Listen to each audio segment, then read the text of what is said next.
The Enforcement Directorate has filed a comprehensive 60-page charge sheet against AAP MP Sanjay Singh on Saturday, December 2nd. This legal action is part of the ongoing investigation into the Delhi excise policy-linked money laundering case, with the prosecution complaint submitted under various sections of the Prevention of Money Laundering Act (PMLA).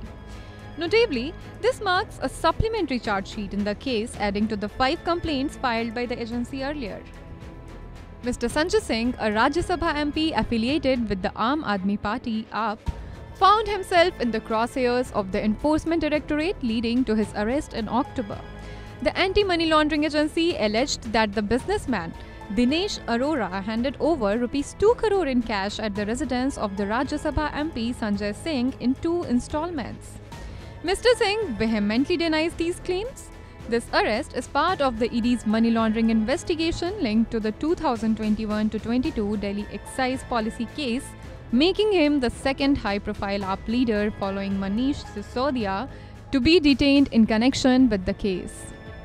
The AAP, in control of Delhi, has labelled the arrests as the entire case of a political witch hunt. Yes, political witch hunt. As per the Enforcement Directorate's investigation, it has come to light that Dinesh Arora allegedly handed over ₹2 crore in cash at Singh's residence on 2 separate occasions, with ₹1 crore exchanged each time as detailed in the agency's remand application.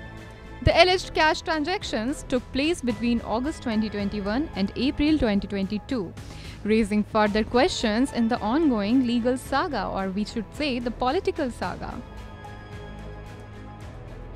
Subscribe to One India channel and never miss an update.